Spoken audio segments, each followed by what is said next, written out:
আপনারা দেখছেন হলদিবাড়ি টাইমস। প্রাথমিক বাংলা দলের সুযোগ পেল হলদিবাড়ির সৌরভ। ৬৮তম রাজ্য স্কুল গেমস ২০২৪ অনূর্ধ্ব ১৪ বালক বিভাগের খোখো প্রতিযোগিতা অনুষ্ঠিত হয় কলকাতার সল্টলেকে। কোচবিহার জেলা দল প্রথম খেলায় জয়লাভ করার পর দ্বিতীয় খেলায় হুগলির কাছে পরাজিত হয়। কোচবিহার জেলা দলের হয়ে ৭ জন খেলোয়াড় হলদিবাড়ি ব্লকের কমলাকান্ত হাই স্কুলের ছাত্র। টিম হারলেও প্রাথমিক বাংলা দলে সুযোগ করে নিয়েছে কমলাকান্ত হাই স্কুলের ছাত্র সৌরভ রায়।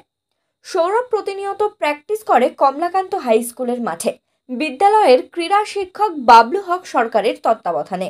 বিদ্যালয়ের প্রধান শিক্ষক শান্তনীল রায় জানান তার বিদ্যালয়ের ছাত্রের সাফল্যে তিনি গর্বিত এবং আরও জানান বিদ্যালয়ের অন্যান্য শিক্ষক শিক্ষিকা অভিভাবকের সহযোগিতা ছাড়া সৌরভ এত দূরে যেতে পারত না। ওর ভবিষ্যতের সাফল্য কামনা করি।